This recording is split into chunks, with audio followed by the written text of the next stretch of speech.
ලාංකීය භාෂා සාහිත්‍යයේ ශ්ලෝක බිහි වෙන්නේ සංස්කෘත භාෂාව. ඒ වගේම ගාථා නිර්මාණය වෙන්නේ පාලි භාෂාවෙන්. කවි නිර්මාණය වෙන්නේ සිංහල භාෂාවෙන්. හැබැයි ඔයාලා අහලා තියෙනවද මේ භාෂා තුනම මුල් කරගෙන ත්‍රි භාෂා ශ්ලෝකයක් ප්‍රකාශ කළා. හැබැයි ඒක කියලා තියෙන්නේ නරියෙක් Tamanට වෙච්ච අබැද්දයක් ගැන. දවසක් නරියෙක් කහමිලියා කොලේ කහමිලියා පත්‍ර දෙකක් තියෙන පැලයක් නරියාගේ පිටිපස්සේ ගෑවිලා නරියට මහා කැහිල්ලක් හැදුනා. කැලයි හැදිලා නරියා ඊට පස්සේ දුවගෙන පිටිපස්ස අතුල්ලාගෙන ගිහිල්ලා ගලක් උඩ ඉඳගෙන නරියා මෙන්න මේ විදිහට කියනවා.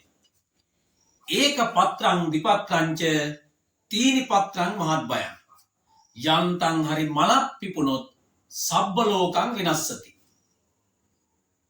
නරියා කියනවා මේකේ කොළ දෙකක් තිබිලා මෙච්චර කැහිල්ලක් තියෙනවනම් තීනි පත්‍රං මහත් බයං කොළ තුනක් එහෙම ආවනම් මොන බයක් ඇති වෙයිද මොන කැහිල්ලක් ඇති වෙයිද යන්තං හරි මලක් පිපුණොත් සබ්බ ලෝකං විනස්සති.